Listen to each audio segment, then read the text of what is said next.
Hmm. Sakit Joko Widodo kian parah, karma datang menagih. Kalimat itu mungkin terdengar tajam, bahkan kejam, tapi publik tidak pernah lupa begitu saja. Ingatan kolektif. Sakit Joko Widodo kian parah, karma datang menagih. Benarkah video ini, teman-teman semuanya? Kita bisa melihatlah bahwasannya Pak Jokowi sekarang sakitnya memang agak parah ya. Berjalan pun beliau agak susah, teman-teman semuanya. Dan banyak sekali orang-orang yang tentunya mengawal daripada sakit parah Jokowi ini dikaitkan dengan karma yang telah dia dapatkan sewaktu menjabat sebagai presiden 2 periode, yang tentunya tidak ada keadilan, banyak orang dipenjarakan dan lain sebagainya, teman-teman semuanya. Kita lihat dulu video berikut ini sampai selesai. Ya. Sakit Joko Widodo kian parah, karma datang menagih. Ya. Kalimat itu mungkin terdengar tajam, bahkan kejam, tapi publik tidak pernah lupa begitu saja. Ingatan kolektif selalu bekerja, terutama ketika menyangkut sosok yang pernah memegang kuasa tertinggi. Kita tentu mendoakan kesehatan siapapun yang sedang sakit. Mengerikan. Itu soal kemanusiaan. Busuk. Namun dalam politik, setiap peristiwa jarang berdiri sendiri. Ia dibaca sebagai simbol, sebagai pesan, sebagai refleksi. Selama 1 dekade, citra kepemimpinan dibangun begitu kuat, sederhana, merakyat, penuh gestur optimisme. Tetapi di saat yang sama, berbagai kebijakan memantik kontroversi, revisi undang-undang yang dinilai melemahkan pengawasan, tuduhan praktik politik dinasti, polarisasi yang belum benar-benar sembuh. Banyak yang merasa suara mereka diabaikan. Banyak yang menilai kritik hanya dianggap gangguan stabilitas. Ketika rakyat berbicara tentang tekanan ekonomi, yang disodorkan adalah angka pertumbuhan. Ketika publik menuntut akuntabilitas, yang muncul adalah narasi pencapaian. Kini keadaan berbalik. Tubuh yang dulu berdiri tegap di panggung kekuasaan dikabarkan tak lagi sekuat dulu. Dan pertanyaan pun muncul, apakah ini sekadar ujian kesehatan biasa atau bentuk lain dari hukum sebab akibat? Karma bagi sebagian orang bukan soal mistik. Ia adalah metafora tentang konsekuensi, tentang bagaimana setiap keputusan cepat atau lambat memiliki bayangan.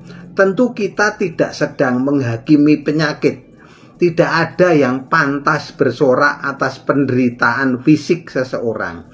Tetapi refleksi atas perjalanan kekuasaan adalah hak publik. Karena jabatan boleh selesai, pengaruh boleh berkurang, tapi sejarah tidak pernah berhenti mencatat. Waktu adalah auditor paling sabar.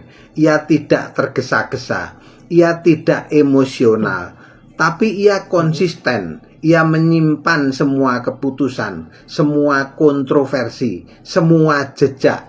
Apakah ini benar-benar karma? Tidak ada yang bisa memastikan. Namun satu hal pasti, kekuasaan bukan tameng abadi. Tubuh bisa melemah, citra bisa pudar, dan ketika itu terjadi, publik akan membaca maknanya dengan cara mereka sendiri. Sakit Jokowi kian parah, karma datang menagih, atau sekadar pengingat bahwa tidak ada manusia yang lebih besar dari waktu. Nah, Jokowi yang sudah sakit-sakitan, berpenyakit kadas kudis, 2 kaki jadi hitam, gatal-gatal di seluruh tubuh dan tubuhnya makin krempeng, masih sempat mewacanakan pertarungan baru. Bayangkan, Jokowi menyinggung orang besar di belakang isu ijazah palsu, dan itu dialamatkan ke Pak SBY. Bayangkan, tahu-tahutan ya. Jokowi yang sedang berproses tenggelam di rawa-rawa nan kotor dan busuk masih mencoba membidik SBY sebagai musuh politiknya, seolah ia sejajar dengan SBY. Mungkin begitulah ciri-ciri manusia menjelang ajal atau kematian politiknya. Ngawur dan sering mengigau semau maunya, mungkin karena tekanan psikologis yang di luar kemampuannya untuk mengatasinya. Yang sehari semalam menggelayuti pikiran bapaknya Gibran Fufufaba adalah tahun 2029, di saat karir politik Jokowi, anak-anak dan menantunya akan habis-habis, punah, hancur-hancur, mendelep. Dengan cara apapun, Jokowi tidak mungkin bisa menangkis isu ijazah palsunya. No way. Nightmare, mimpi buruk, mimpi serem yang dialami Jokowi sekarang ini adalah kemungkinan besar dimasukkannya Jokowi ke dalam penjara paling tidak selama 5 tahun. Karma atau bukan, sepanjang sejarah umat manusia, keadilan ilahi mustahil bisa dihindari manusia. Setelah menipu rakyatnya selama 10 tahun, setelah berpesta dibarengi dengan kepungahan atau ketakaburan, setelah bergaya hidup yang adikang adigung, adiguno, semua itu pasti sirna. Kumpulan ternak Mulyono, namanya saja ternak, hanya tahu kehidupan dunia. Mereka tidak akan pernah bisa menolong Mas Mulyono dalam kehidupan dunianya, apalagi menolong nasib Mas Mul di akhirat kelak. Fakta penyakit Jokowi yang tak pernah resmi dibuka. Seorang manusia biasa bernama Joko Widodo pernah berkata, "Saya ini hanya petugas partai, tapi sejak menjabat sebagai Presiden Republik Indonesia selama 2 periode, mendadak statusnya naik. Lebih dari manusia biasa, bahkan lebih misterius dari alien Area 51. Salah satu misterinya adalah bahwa selama 1 dekade menjabat, ia tidak pernah ada laporan medis resmi tentang kondisi kesehatan Jokowi. Padahal wajahnya tampak jelas berubah. Mata sembab, pipi cembung, kulitnya berbercak, dan tubuh lebih tirus. Lebih dari sekadar efek usia. Lalu muncul isu kanker prostat. Konon katanya, beliau pernah terbang diam-diam ke Singapura untuk pengangkatan prostat. Tapi buktinya, nihil. Tak ada catatan medis, tak ada konferensi pers. Bahkan, dalam agenda kunjungan luar negerinya, tak pernah menyebutkan hal semacam itu. Sementara itu, mantan Presiden SBY ketika terkena kanker prostat justru terbuka ke publik.